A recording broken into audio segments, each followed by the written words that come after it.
The Sacramento Kings this season have been the biggest surprise. After 15 consecutive years of missing the playoffs, the Kings are finally back. And overall, for pretty much most fans just entirely watching the NBA, they've been one of the worst franchises and worst managed teams that we've ever seen. Drafting Marvin Bagley over Luka, and many other draft decisions. They had DeMarcus Cousins, who was the best center in the league for a couple years in around 2016, but then they weren't able to put help around him. They drafted Tyreek Evans, who, although looked good in his rookie season, didn't prove to be anything, and a bunch of other draft decisions and overall trades that just didn't work out. But now they have actually a really good team that perfectly fits the modern NBA, and it's been amazing to see. I mean, this Kings team, I feel bad for the Kings fans. They pretty much have to struggle every single year for disappointment. And, they've been close. I think in 2019, they were the 9th seed with De'Aaron Fox and Buddy Hield. But now, they've fully emerged themselves as a playoff contender. But the question is, are the Kings legit contenders? Like I said, this team does not have a lot of experience. Only Harrison Barnes. Bonus has been to the playoffs a couple of times, and overall, there's not much experience in this team. So in this regular season, the Kings have been first in offense, 24th in defense, 3rd in assists, and they're overall the most efficient shooting team. And first, we all know this, but their offense is legit historic, led by De'Aaron Fox and Domantas Sabonis. De'Aaron Fox is averaging 25 points, 6 rebounds, and 4 assists. And from what I've seen, he's been the most clutch player in the entire NBA. He's always one of the fastest players in the entire NBA. And also, his mid-range and jump shooting has been just a lot better. I mean, before he was fast, he can get to the rim at will, and honestly, if you defended De'Aaron Fox, you could sag off. I mean, his jump shot was pretty bad, but it's really impressive how he was able to improve it, especially his mid-range. Now he can just do a hezzy crossover and just get to a spot in the mid-range. And then if they start playing tighter, then he can use his speed to drive to the basket. And then you have Domantas Sabonis, who probably has had the biggest impact on this team. He's averaging 19 points, 12 rebounds, and 7 assists, which honestly, on paper, is really insane for a center. I know we've got used to Nikola Jokic putting up these insane stats, but for a big man, 19, 12, and 7 assists is actually crazy. And he just controls everything. I mean, just looking back at that Tyrese Halliburton and Domantas Sabonis deal, it looked really lopsided at the start of the trade. I mean, from what we saw from Tyrese Halliburton, the potential that he had, and the Pacers getting that, I still think Tyrese Halliburton can be a superstar in this league, but Sabonis didn't look that good in his first half season with the Kings. But now that he's been used to this offense, now that they can play using Domantas Sabonis as just controlling everything, being able to post up, getting shooters open, Sabonis has by far been just changed this team. I think he's gonna make an All-NBA team this year, and in the playoffs, they're really going to rely on him. And then also, the thing that's probably changed the most alongside the Sabonis is that their shooting is insane. I mean, they're one of the best shooting teams in the entire league. And when you have Domantas Sabonis, De'Aaron Fox driving, or Sabonis posting up, these shooters can get a lot of open looks. They have 9 players shooting over 36% from 3. Keegan Murray has the most threes from a rookie. Malik Monk is shooting really well. Kevin Huerter is shooting over 40% from 3.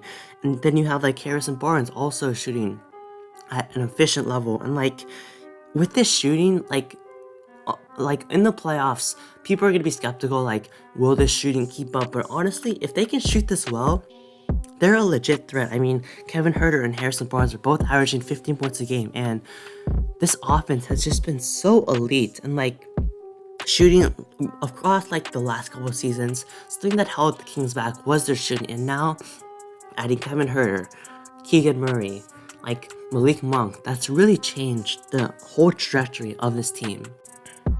But in a playoff run, not many people are scared of their offense or scared that their offense will perform, but it's their defense. Like I said, they're the 24th worst defense in the league, and for a playoff contender, you need defense. I mean, if you can't get stops in the most crucial moments, you aren't gonna win. If their defense isn't even good on paper, and if you just watch them, they just get scored on easily. Sabonis, I would say he's an alright defender, but like if he's anchoring your defense, it's not gonna work out pretty well. Besides like Davion Mitchell, Keegan Murray's a pretty good defender, but besides that, they're pretty small. And yes, like I said, this regular season, they made up with it with their offense, but in a playoff series, for a team that's like more suited in a playoff matchup, they might be overwhelmed. I mean, defense win championships. From what we've seen over the last like 5 years is that you have to have at least like a top three defense. Last year, the Warriors top three defense. I think they were number one. The Bucks, another top defense. The Lakers,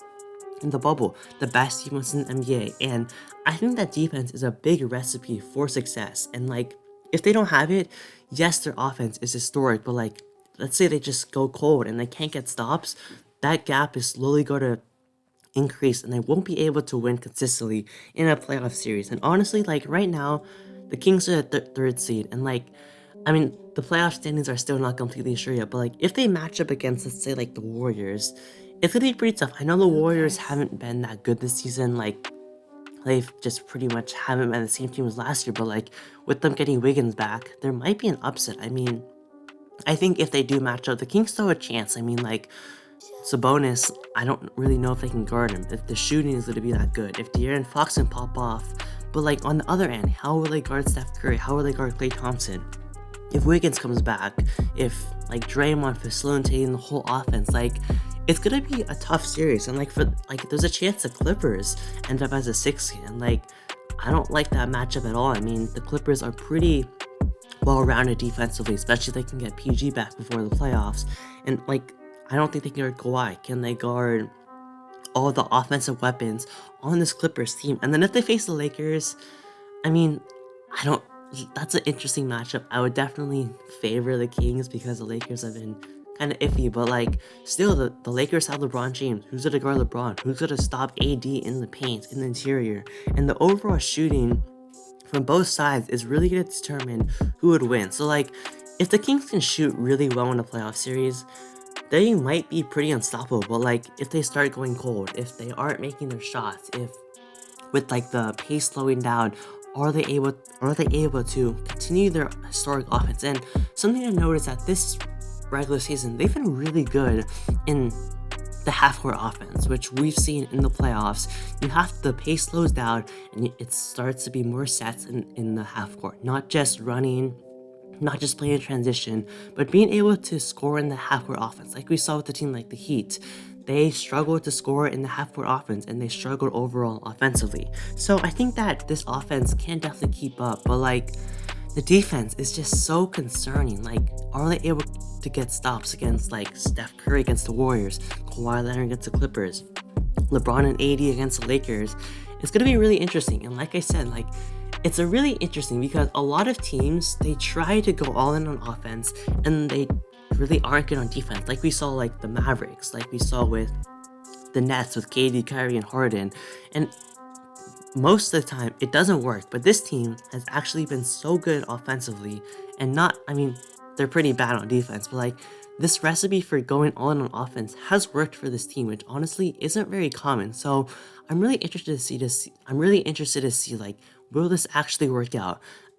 I still think that some matchups are going to be pretty bad for them, and honestly, they might be a first round exit or they might make the Western Conference Finals.